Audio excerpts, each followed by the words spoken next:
Worship is really not so much about playing the right chords and the right notes and perhaps even singing the right note on the right bar. It's about a spirit, it's about a heart, it's about putting a thought into who Christ is, the price that was paid for me. My name is Joe Burcham. I was born in Kansas City, Missouri. I do wear several hats. I do fill in on the pulpit on occasion. We give Pastor Darius the opportunity to take a break, to be with family, to go do other ministry opportunities. We've done that a couple of times. True Life has given me the opportunity to be more vocal, to be more involved, to be more plugged in, if you will, to opportunities to share Christ, to share His commands, to share His love, to share that sort of thing in venues that I really wouldn't be able to do were it not for True Life Church. The focus of True Life Church, it is to not stay in a little cloister of ourselves, but to expand and reach out and touch others' lives. It's not just about gathering together on a Sunday morning and then you leave. It's about being a family that really cares for one another. Nancy Swanson, I do the books for the church, the accounting, very basic, you know, pay the bills, do that kind of thing, and I love doing that because it's something I enjoy. Jack of all trades, master of none, but you know, I get the job done and that's good. You know, I have been very blessed in my life. I have had tragedies. I'm a widow. I've lost a husband that was my best friend. That, though, has opened up an area of my life that I have time in a different way than other people do. I have family here, but they don't require my constant interaction and whatever. I mean, it's always great when we do, and we are a very close family, but it's opened me up to be able to just interact with other people on a different level that some that have immediate family or a husband or a wife or, you know, that don't have the time. I want to be willing to be the hands and feet of Christ. I think that's why it's so important for me to be a part of True Life Church, is because they are giving me that opportunity. Last year we served at Thanksgiving, 1,200, maybe even a few more actually, at our Thanksgiving event and meal. And then at Christmas, True Life Church ministered to another, I want to say maybe 20 families. Honestly, it was pretty touching to take a card to a family whose mom and 4 children are standing there, and the one son who is 10, all he wanted for Christmas was a book that he could read. A book. You know, they want so little, and yet it means so much. Mapleton, it's been fun because we're in the school district. That's where we meet and have our church.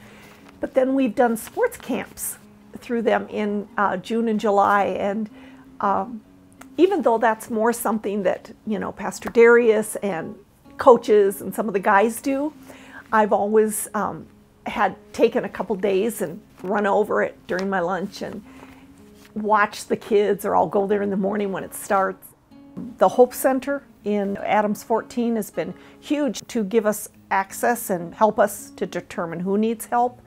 I mean, even other churches that weren't a part of it, they came and helped serve. So it's not just easily writing a check and doing that. It's actually being actively involved in it because they care about community.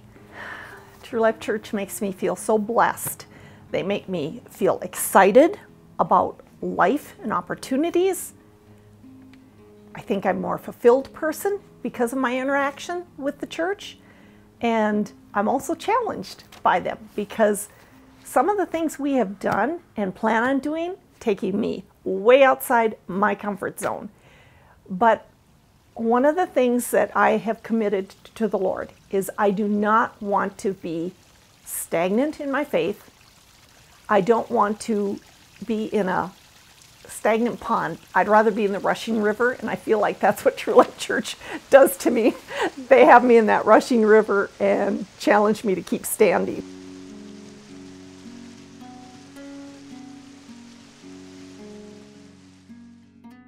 My name is Mary Ann Mosquera, and I am the Hope Family Resource Center Coordinator. Well, the Hope Center is a food and clothing bank, and we offer food, school supplies, clothing, diapers, hygiene stuff, sheets, bedding. We're open twice a week, Mondays and Wednesdays between the hours of 11 and 2. I see from 30 to 60 families. I provide them with everything and anything that I have. I do not hold back. I come from a large family, a family of 9, from a single mother. I was also homeless. I was a migrant worker, so we traveled to different states when I was young. Lived in a stable for a couple months with my mom and all my brothers and sisters. Lived in a car. So I know what it is to be homeless, and I know that with hard work, you can do something, and you don't have to become homeless, but it's challenging and it's very hard. Sometimes I do tell them that I've been in their shoes, and sometimes I don't. Once I say to them, I know what you're feeling, I know where you're coming from, because I was once there. They look at me like, you were? And I say, was. 2 years ago, Josiah Elfworth and Sandy Rivera from the high school asked me if I wanted to participate in a Christmas event that they were holding, that they wanted to work with homeless youth or youth in crisis. And I said, oh, I'm up for it. I'm up for it. Let's do it. So we called the students, invited them to come to this event. That's when I met Pastor D. First time I met Pastor D, and I saw him, I go, wow, he's huge. I go, he's an angel. And ever since then, I think True Life is my prayer, because they have been there for me from the beginning and have never, ever said no to me. I don't like to abuse their help, though, so I have to be very careful what I do and what I say and what I need. Commerce City doesn't have a lot of resources, and I can't send a family to Denver because they're not in their area, and these families don't have cars. They don't even have money for bus. A lot of them walk. A lot of them ask for rides. So this is one of the big central locations for a lot of families. So that's why they come here. Sometimes in life you think you would be farther along than what you really are. And you don't necessarily see yourself in certain situations. I'm going to get married, I'm going to have kids, I'm going to, own a business, buy a house. I'm going to, we have it all mapped out. And sometimes in order to achieve what God has for us, He'll take us an alternate route, or an interesting route, nonetheless, to groom us and prepare us for what He does have for us. My name is Maxine Pryor. I was born in Jamaica, Kingston, Jamaica. When I moved from Texas, we had fled a domestic violence situation, and I ended up being unemployed for a total of 26 months. During that time, I started volunteering in the food bank ministry. Even my son would come in and assist also. And, I never thought that I would be on the receiving end of such a ministry, but, it happens. And so we were there as partakers, both volunteering to assist. And at the same time, when we left, we had our bag or two of groceries that we so desperately needed. To be able to be surrounded by people of God who were encouraging and who would offer to assist. There was another gentleman, a coach, who, allowed my son to be scholarship for a basketball program, which meant the world to him and really built up his confidence, having come from where we did.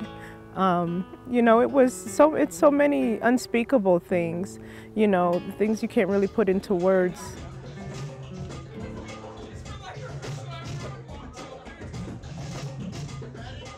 My name is John DeYoung. I am 42 years old, and I teach film and I teach dance. Last spring, I found out where I actually was born.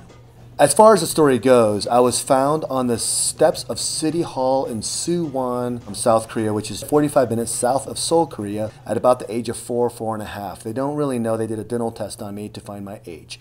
A police officer had picked me up off the steps, because you're not allowed to stay on the steps. From there, I got transported up to Seoul, Korea, and Holt International took me in as an adoptable child. I do believe at the time that many children were being abandoned because, one, either the families could not feed them, or there was a lot of interracial children being born, and if you weren't purely South Korean, you typically were abandoned. So I was adopted when I was 6. I don't know my parents. I was adopted into a very good Dutch family, very good Christian Dutch family.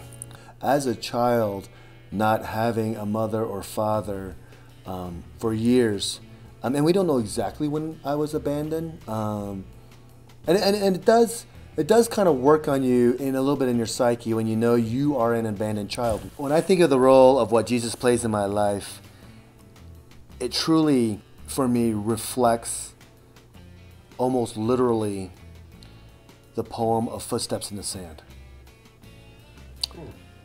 From the time that I was born to now, it is very evident that Christ was always there. Without a question, without even a doubt, he was always, always there. I believe when someone who is in need of something, it could be love, it could be socks, it could be grace, it can be forgiveness. And when a warm heart comes along and offers it, it means you're worthy of those things. It means you're worthy of grace. You're worthy of love. You're worthy of forgiveness. The importance of organizations that reach out and build these homes of opportunity or offer food and nutrition, you got to have these things in your community, because if you don't, I believe a community can become very apathetic. It's important for us to know that there is a way for us to help. I mean, we all eat breakfast, lunch, and dinner. Most of us are blessed to be able to have that. If you can feed someone who typically doesn't get that, what you're telling that person is, again, your life is worth extending. If you keep that away from somebody, you can tell someone subconsciously, you're not worth living.